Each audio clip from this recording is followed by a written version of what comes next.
అరే! 'Big boss' season 9 start అయినప్పటి నుంచి చూస్తున్నా. ఒక్క వారమైనా నామినేషన్‌లో పస కనిపించిందారా మీకు? నాకైతే ఒక్కసారి కూడా కనిపించలే. జనాలు ఎట్లా తయారయ్యారంటే ఏదో జరుగుతుందా? సరే నన్ను ఏదో చేశావా? నిన్నేదో చేస్తా అనే పర్సనల్ రీజన్స్ పెట్టుకొని ఏదో చేయాలని చేసిర్రు నామినేషన్స్. అసలు పసనే లేదు. ఈ వారం స్పెషల్‌గా 'బురదలో పంది' అని ఒక కొత్త నామినేషన్ ప్రాసెస్ పెట్టాడు 'బిగ్ బాస్'. సో, 'బురదలో పంది' అని ఎందుకన్నానంటే, సో, మీకు ఎండ్ ఆఫ్ ద డేలో ఈ 'బురదలో పంది' అని ఎందుకు ఈ వీడియోకి టైటిల్ పెట్టాననేది మీకు క్లియర్‌గా అర్థమవుతది. థంబ్‌నెయిల్‌లో కూడా 'బురదలో పంది' అనే పెట్టాను. అది అర్థం కావాలంటే చివరి వరకు చూడండి మీకు అర్థమవుతది. ఓకేనా? సో, ఇక రేపటి ప్రోమో చూస్తే సో, ఇమాన్యుల్ వచ్చేసి భరణిని నామినేట్ చేస్తాడు.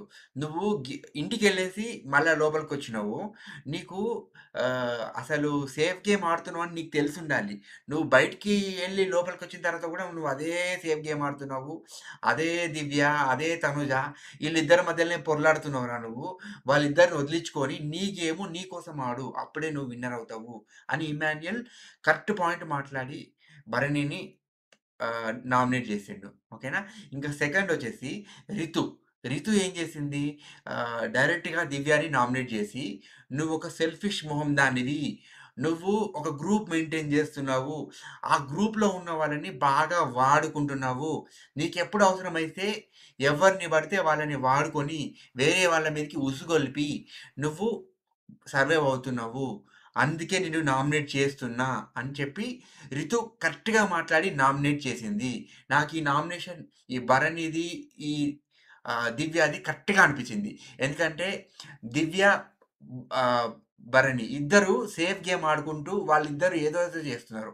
ఈళ్ళిద్దరికి పుల్ల పెట్టాలి అని డిసిషన్ తీసుకున్నారు కాబట్టి వీళ్ళిద్దరిని ఫస్ట్ నామినేషన్‌లో చూపిచ్చారు 'బిగ్ బాస్' మనకి. ఇక చివరికి కళ్యాణ్ నిఖిల్‌కి నామినేట్ జేషిండు. అయితే నాకైతే ఇది అంత ఎఫెక్టివ్‌గా అనిపించలే. ఎందుకు చెప్పన్నా? సో, అక్కడ చికెన్ తింటే నీకు 2 వీక్స్ నామినేట్ చేస్తావు అని 'బిగ్ బాస్' ఆఫర్ ఇచ్చినప్పుడు అది వదిలేసేసి ఇప్పుడు ఈరోజు ఆహ్, చికెన్ గురించి నామినేట్ చేయని కళ్యాణ్ ఇప్పుడు నిఖిల్‌ని నామినేట్ చేసి "నీ గేమ్ నాకు కనిపిస్తలే" అని అన్నాడు. అసలు నామినేట్ డిఫాల్ట్‌గా చేసి పడితే చేస్తే నిఖిల్ ఎంత స్ట్రాంగుంటాడు, ఎంత గేమ్స్ ఆడతాడు అనేది మీకు తెలుసు ఆల్రెడీ. సో, గేమ్స్ ఆడట్లేదు అని సిల్లీ వాగుడు వాగాడు. అతనికి తెలుగు సరిగ్గా రాదు. తెలుగు పర్సన్స్ వాళ్ళని కరెక్ట్‌గా కలవనివ్వట్లేదు. ఆ ఒక్క రీజన్‌తో నిఖిల్ అండ్ గౌరవ్ గేమ్స్ మనం చూడలేకపోతున్నాం. కానీ వాళ్ళు వేరే స్టేట్ నుంచి వచ్చిర్రని మనం ఇంటెన్షన్‌లో ఉన్నాము. కొంచెం గౌరవ్‌కి, నిఖిల్‌కి మనం స్పేస్ ఇస్తే మనం వాళ్ళ గేమ్‌ని చూడగలము. జనాలు ఎంతసేపటికి తనుజ చుట్టూ ఓ కుక్క తిరిగినట్టు ఈ కళ్యాణ్ తిరగడము, ఆ రితు చుట్టూ ఆ పవన్ గాడు కుక్క తిరిగినట్టు తిరగడము, లేకపోతే ఈ భరణి గాని చుట్టూ ఈ దివ్య, తనుజ తిరగడము. ఇవి మాత్రమే చూస్తూ ఉంటారా? కొంచెమన్నా సిగ్గుందా? కొంచెము కెమెరాస్ గూడా నాకు ఆహ్, గౌరవ్‌కి, నిఖిల్ సైడ్ ఫోకస్ చేయట్లేదని నాకు కొంచెం డౌట్‌గా ఉంది. ఓకేనా? ఇంకా నెక్స్ట్ గౌరవ్ వచ్చిండు. సంజనని నామినేట్ జేసిండు. "నువ్వు 1, 2, 3 వీక్స్‌లోనే గేమ్ ఏం ఆడలేదు. ఫోర్త్ వీక్‌లో ఆడావన్నాడు." నిజంగా చెప్పాలంటే ఫస్ట్ వీక్‌లో సూపర్‌గా చేసింది.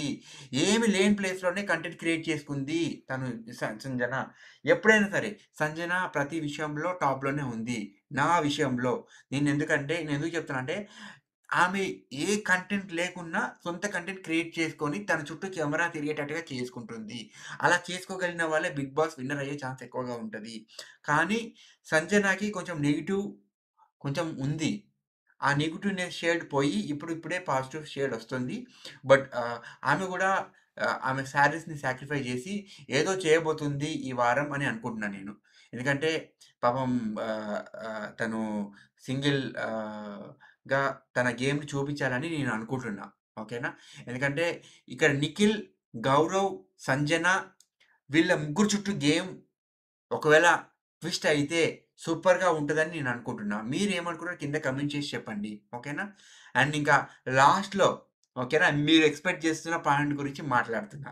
బురదలో పంది అని ఎందుకన్నాను అంటే, అక్కడ 2 పందులని ఇంటెన్షన్‌లో పెట్టుకొని నేను ఆ మాట మాట్లాడాను. ఒక పందొచ్చేసి భరణి రూపంలో, రెండో పందొచ్చేసి దివ్య రూపంలో వీళ్ళు చేసిన పాపాలన్నీ అనుభవించడానికి వాళ్ళిద్దరిని షవర్ కింద కూర్చోబెట్టి, వాళ్ళ నెత్తి మీద మొత్తం బురద పోసి, బురదలో పందులని జేసిర్రు. ఈ వీడియో మీకు నచ్చితే కింద కామెంట్ చేయండి. బురదలో పంది నచ్చితే. ఓకేనా? మీకు రేపట్లో ఇంకో వీడియోతో మీ ముందుకొస్తాను. Thank you for support.